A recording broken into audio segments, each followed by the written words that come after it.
Welcome to In and Around War, a podcast of the Geneva Academy of International Humanitarian Law and Human Rights on contemporary issues related to wars.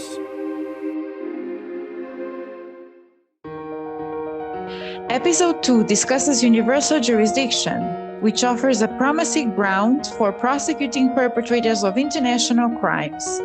In a conversation with our alumnus Philip Grant, founder and director of Trial International. Welcome to the second episode of the Geneva Academy's podcast series, In and Around Wars.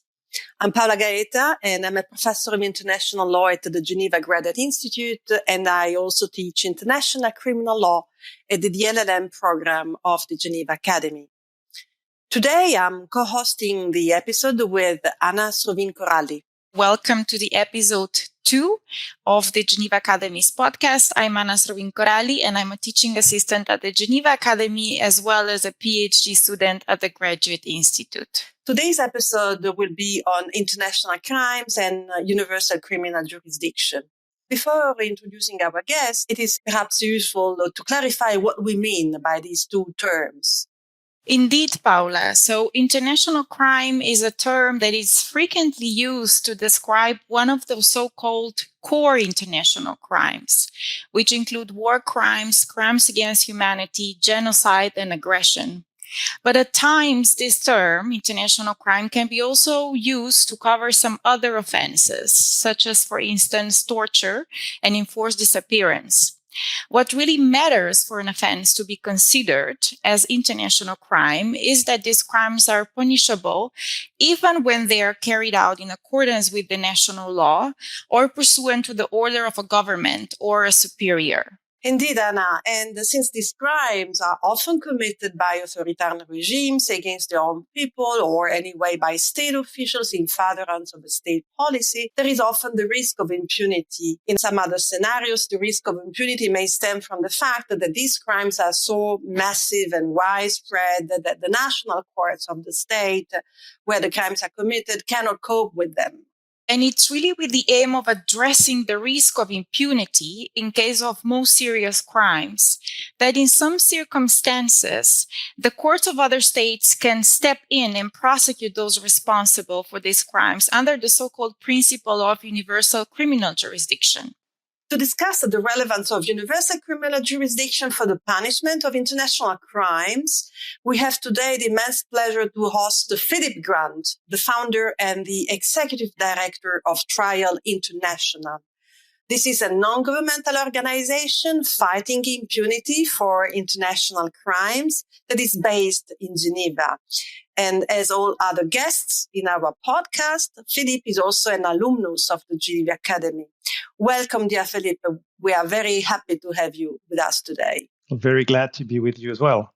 Philip, before we start with the interview, we would like to go back a few decades and recall the moment when the Spanish magistrate called Baltasar Garzón requested the arrest in London of the General Augusto Pinochet, who was the former Chilean dictator, for crimes in Chile that Pinochet committed against his own people. So Pinochet was indeed arrested, but in the end never really transferred to Spain to face trial because he faced very serious health issues. Anyway, this moment of issuing the arrest warrant was a historical moment for the fight against impunity. Let's hear an extract from a newsreel published when the General Pinochet was arrested based on the Spanish warrant. Viernes 16 de octubre y la noticia llega desde Londres. Esa noche 2 oficiales de la policía británica llegan a la London Clinic, donde Pinochet se recupera de una cirugía. Ahí lo notifican de su detención, ordenada por el juez Baltasar Garzón, por crímenes de lesa humanidad. Yo mantuve una posición interpretando los tratados internacionales en el área de la jurisdicción universal. Se está violando la inmunidad diplomática. Y en segundo lugar, nosotros pensamos que las personas en Chile tienen que ser juzgadas por los tribunales chilenos. Los cargos se amplían a genocidio, tortura y terrorismo internacional. Garzón pide la extradición a España. Los opositores a Pinochet celebran en Chile, Londres, también en Madrid.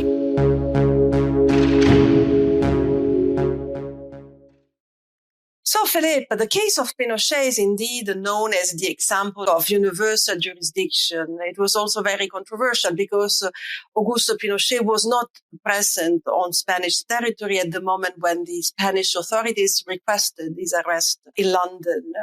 So what do you think about the relevance of this case and more generally about universal jurisdiction understood in such broader terms? Before the arrest of General Pinochet in October 1998 in London, universal jurisdiction was a principle, but it was really theory more than practice. Principle that lay dormant in international law and that just needed a case to be uncovered. And the Pinochet case, which now we refer to as the Pinochet precedent, was the one that put universal jurisdiction on the map. There's been a lot of talk, a lot of discussions, a lot of articles and books written about the legal niceties around the Pinochet case. I don't think for me it is that important to go back to this precedent and analyze the legal details. It's more the impact that the case has had on a number of people in the academic world to some extent, but also in the NGO sector. From the Pinochet precedent arose a number of organizations. And to be very honest about that, the Pinochet precedent was for me the trigger that pushed me to found Trial International. And I think for a lot of people of my generation, it really put on the map the possibility to use the law in an imaginative manner and to have it as an active, effective tool to combat impunity.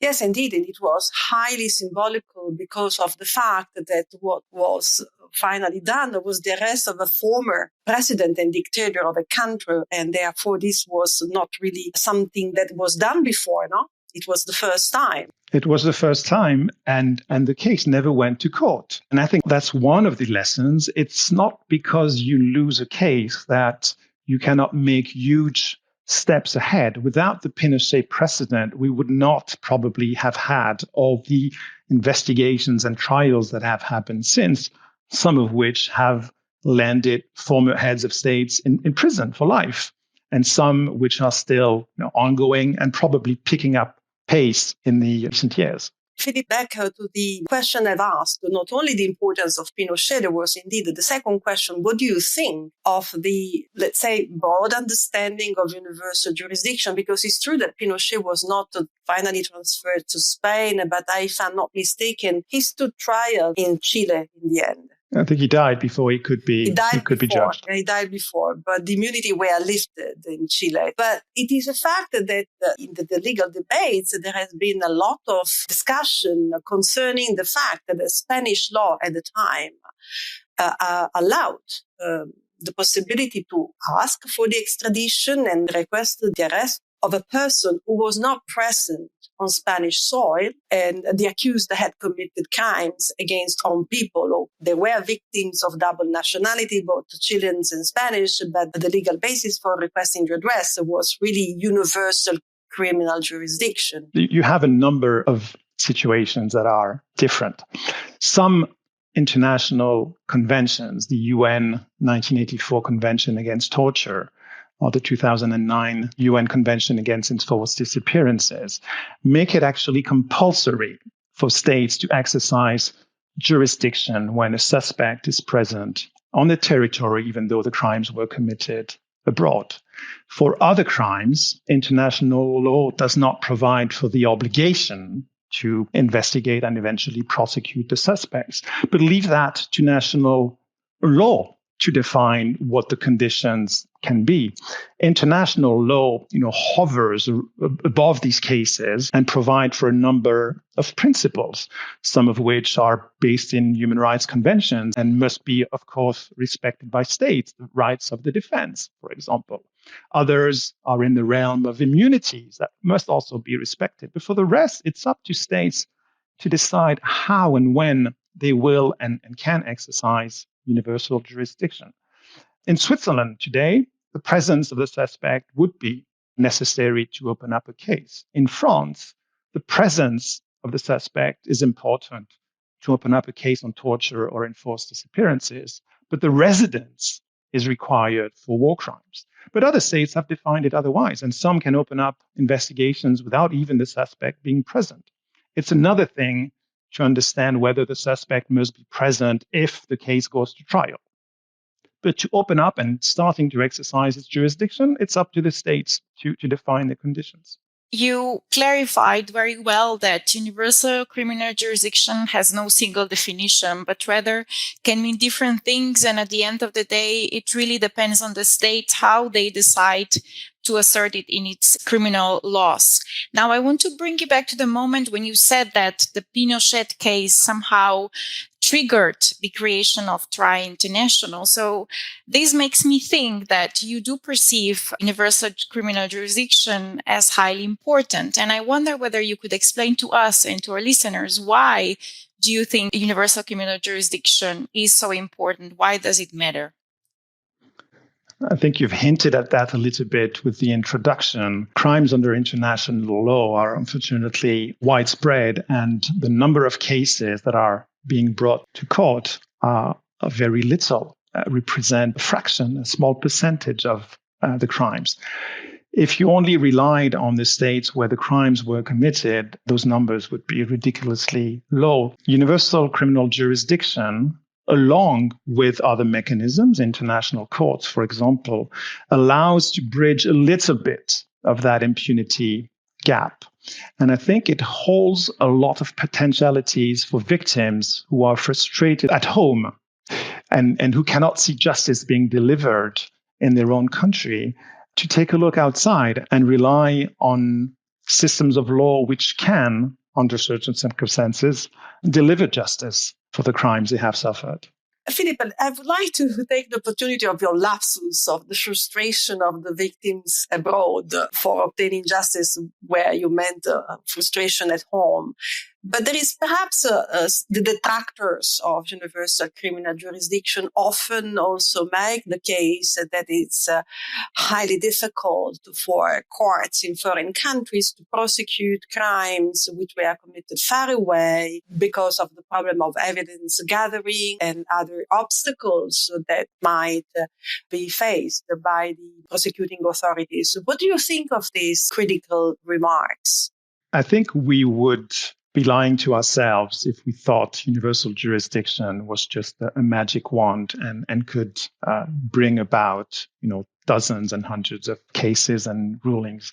They are complicated cases. They do not unfold in the same way that national cases happen. That said, national investigators and prosecutors often have to deal with cases that do not involve international crimes, but that have elements of extraneity attached to them. In the economic realm, there's a lot of cases of corruption of foreign officials with the need to cooperate with another country, with the need to maybe go on the ground and access witnesses and evidence that is not within your own borders. So that is not exceptional per se. What is often exceptional is the fact that the country where the crimes were committed will not participate in any way and will maybe strongly react to a state opening up an investigation against one of its nationals. What is very complicated sometimes is that the victims might still be located abroad. And there's, of course, a security risk attached to the case unfolding. So there's a number of issues that are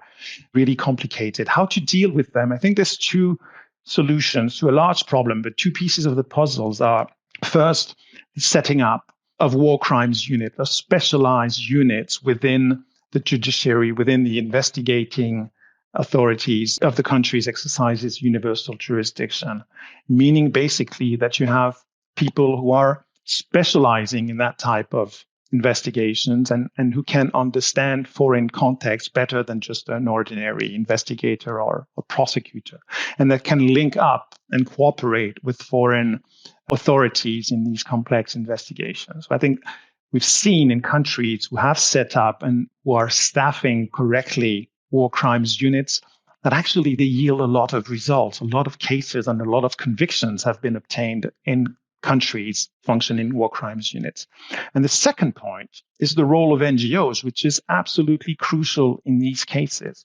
When you take a look at those cases that have gone to trial, most of the time NGOs have been the initial trigger to these cases. The Rwandan cases in France have most of them been triggered by the local French NGO. The Liberian cases have been supported by Civitas Maxima and other Geneva-based NGOs. In Germany, the Syrian cases are also supported by the European Center for Constitutional and Human Rights and their Syrian partners. And we at Trial also have close to 20 ongoing cases. And we have, as NGOs, the capacity to go and investigate on the ground in a much more flexible manner than what authorities can do.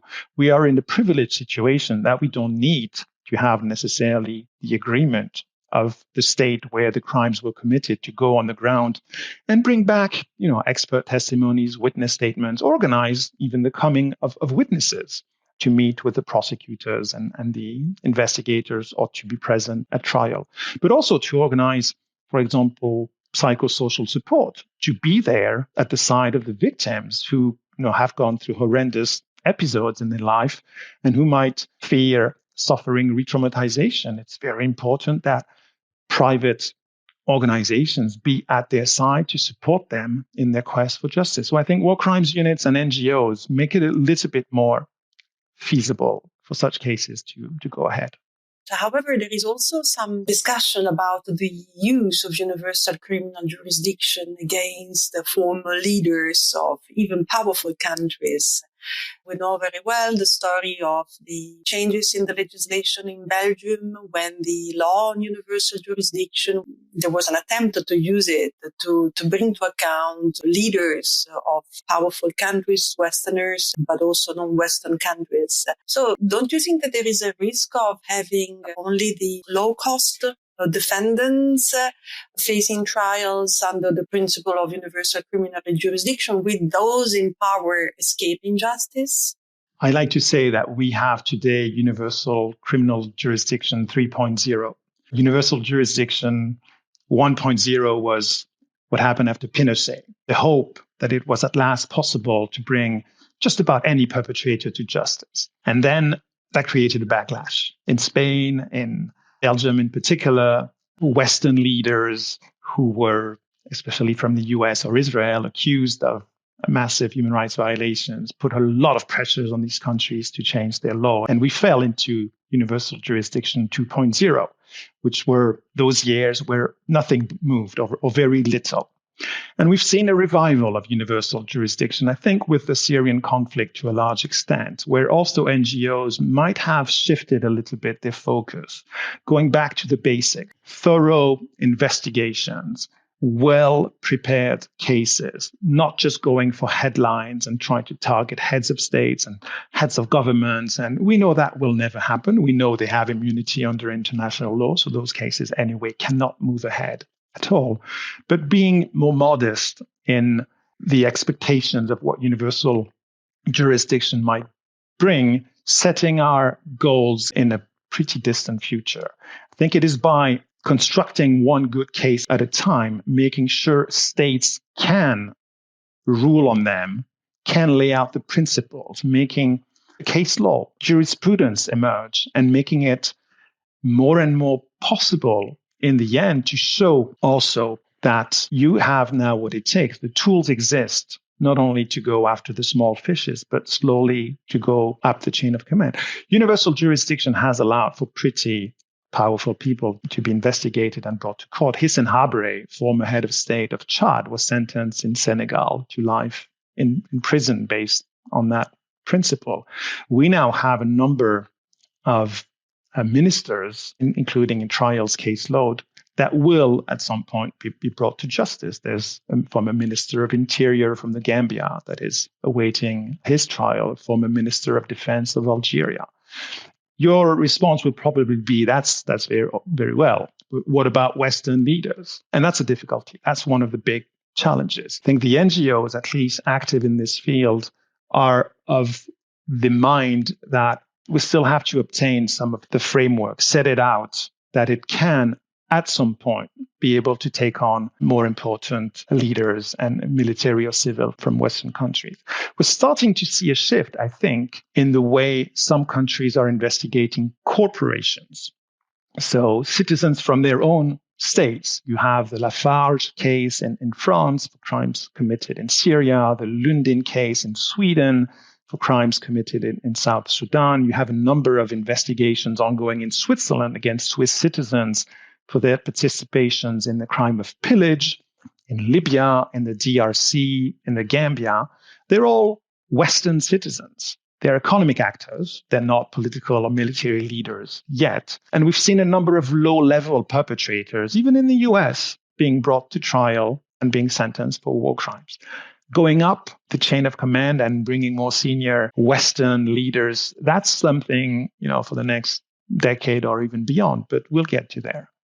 So let's hope to have a universal jurisdiction 4.0, no? That goes in the right direction, as you suggest. Well, there will be 5.0. 5.0, yes.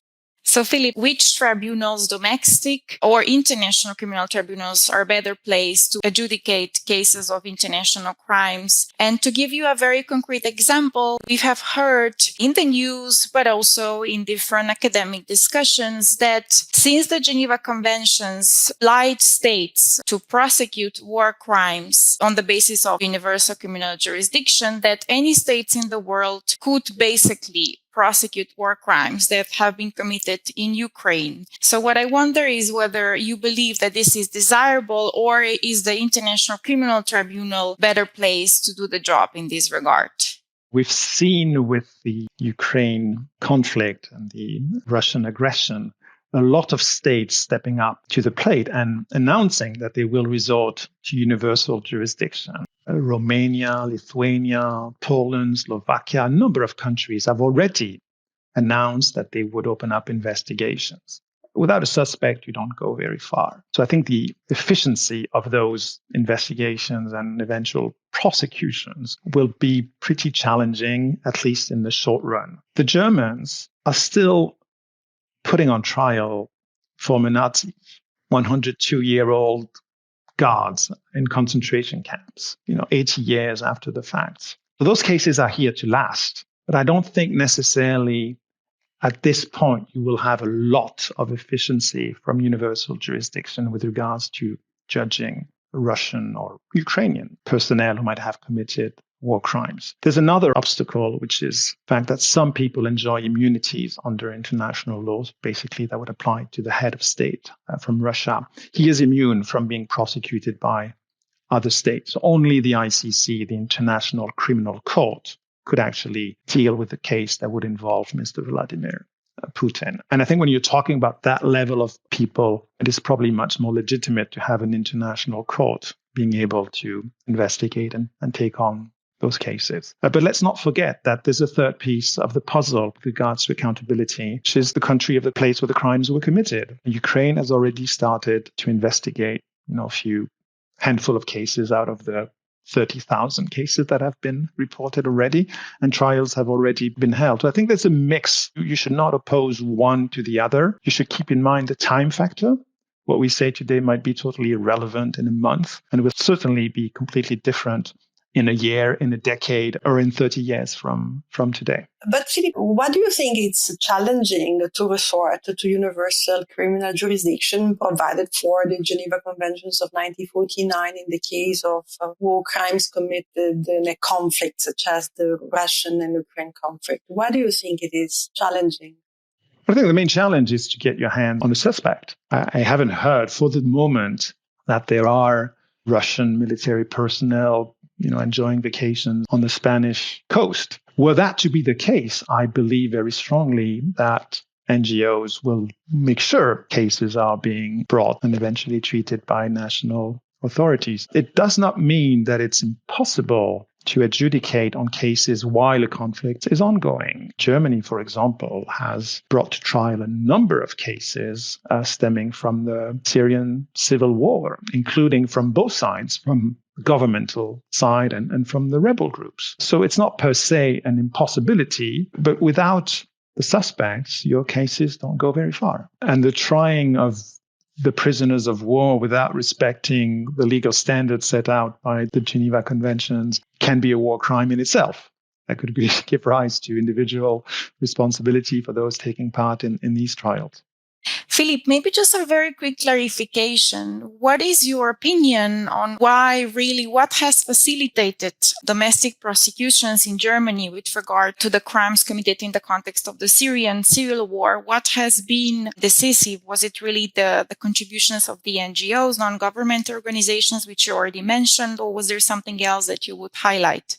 On Syrian cases that unfolded in Germany, I think it's the sheer fact that you had so many people fleeing Syria and ending up in Germany, victims, first of all, who were able to testify and to give evidence about crimes committed. But in the flow of people that arrived in Germany, you had perpetrators, and you had the possibility, especially with open source investigation techniques, to find these people. And when everybody's present on your own soil, it makes it a little bit easier for investigators and prosecutors to move ahead with cases. Now, I'm not going to say that Germany is the only player in the field of universal criminal jurisdiction. You have a lot of countries taking that very seriously. I mean, Sweden is a big player. They just finished in mid-July the trial of the Iranian national. Iran is a pretty big regional power. The guy was sentenced to life in prison for his participation in the massacre of prisoners in 1988. The guy is very much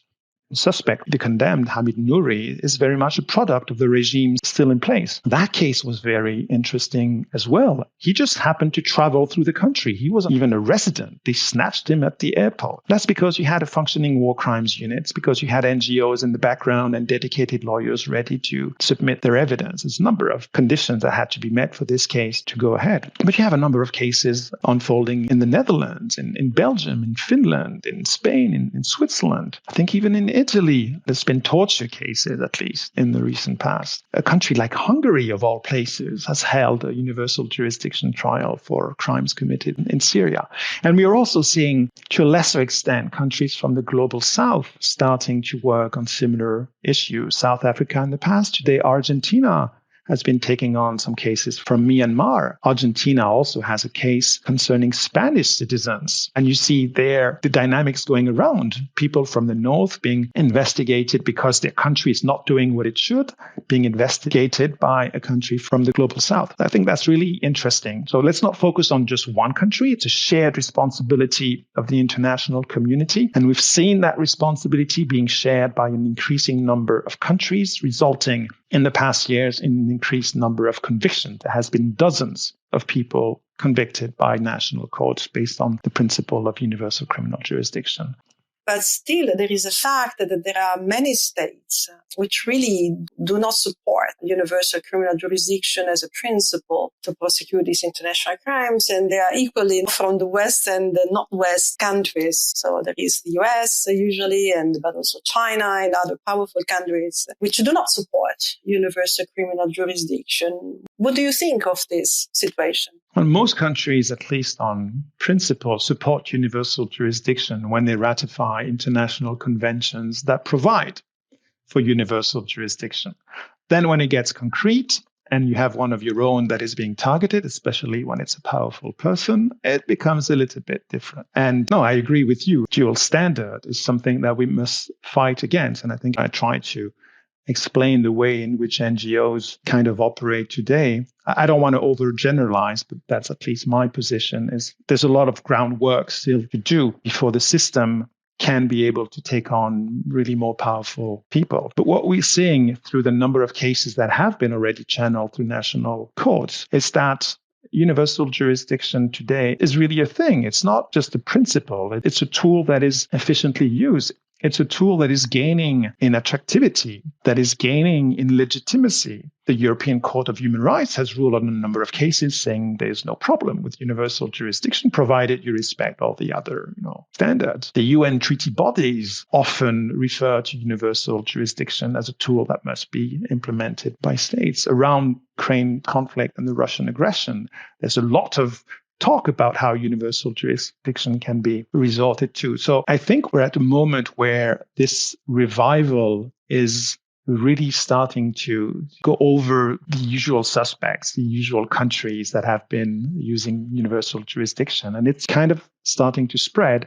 And our role as NGOs is to make sure that it's not just talks, but also at some point cases, and that they be taken seriously. Indeed, Philippe, I totally agree with you, because the problem is not the principle of universal criminal jurisdiction that exists since Grotius, and therefore it's an old principle, and it is no problem when it is applied for crimes such as terrorism or piracy or drug trafficking. The problem is when it is applied and used to go after crimes committed by those in power or having a political component. That's the big issue rather than the principle itself. And before concluding our interview, dear Philippe, I know that this is a special year for the organization you have established, Trial. It's a birthday to this year. How old is your organization? So we just turned 20. Wow. I often make a laugh out of the fact that we are senior to the ICC. I think we have a bit 3 weeks in advance. So we're the senior organization in the room when you compare us to the International Criminal Court. But yes, 20 years. And maybe again, back to the Universal Jurisdiction 3.0 reference. It's taken a lot of time to get these cases to go to court. We currently have one trial ongoing in Germany, a member of a Gambian death squad. But we have a number of cases that are just about ripe now to go to court. We've heard last month the new Attorney General of Switzerland going public about the fact that he was about to send an indictment to the Swiss Federal Criminal Court, saying that there might be others in the pipeline to follow up soon. So this is really a very, very interesting time if you're interested by universal jurisdiction. And I would encourage any one of your listeners who want to be kept up to date to sign up to a newsletter on the website, because you will get through that some information about universal jurisdiction, but also be made aware of the publication of our yearly report. We have a special yearly report called the UJAR, the Universal Jurisdiction Annual Review, that goes over all of these cases year after year with our NGO partners. So do sign up and you'll receive it in the mail. And Philippe, you told us a bit already of the reason that pushed you to establish Trial 20 years ago. In a way, you mentioned Pinochet had an effect on the decision to establish such a new non-governmental organization. But do you have any other personal reason that you can find behind the decision to establish and to start this great adventure? You do need to store some fuel. I mean, we're all talking about energy crisis, but you need to store psychological fuel to be able to, set your sight on a pretty far away goal. For me, it's essentially the plight of the victims, the testimonies we hear from them. And actually, through universal jurisdiction, I've experienced the most fascinating testimonies from victims who, out of courtrooms, tell you, this is justice that is all of a sudden being embodied. I remember a particular victim, I'm not going to tell you all the details, but who has suffered sexual violence and who was confronted to the person, in charge of the system that made this sexual violence possible. And the prosecutor at some point was listening to the testimony of that victim, and the suspect tried to interrupt. And the prosecutor looked at the suspect and said, shut up, basically. I'm listening to the victim. And it was amazing for that person. The victim came out of the testimony basically saying, I had 10 years of psychotherapy to go over what happened to me. What happened in this room today was much better than those 10 years. And for me, it was like, wow, this is really justice being made concrete. Thank you, Philippe. And I think you've left a very strong message. Unfortunately, we have reached almost the end of this really fascinating and inspirational interview. So what I want to ask you at this point is whether you do recall from the times when you were a student at the Geneva Academy, any anecdote or any story from that moment, and you would be willing to share with us. I'm not prepared for that one. It was a complicated time for me. In 2005, I did my LLM with the predecessor institution to the academy, the QD. And I was working as a lawyer in a law firm. I was also a substitute alternative judge at the administrative tribunal in Geneva. And I had trial on the side. So I was basically running 4 different missions, which each of them, should take me at least 60 or 70%. So it was tiring. It was awful, but it was fascinating at the same time. And I see a lot of people from my group of students who are still around. I mean, the director of the academy was one of my fellow conspirators at the time. And one of the board members of Trial was another one who studied when I was there. So I think the academy has given a lot of opportunities for lawyers with a sense of engagement to, put that into practice and to continue in their everyday life. And I think that's a real privilege that we all had. This is fantastic, Philippe.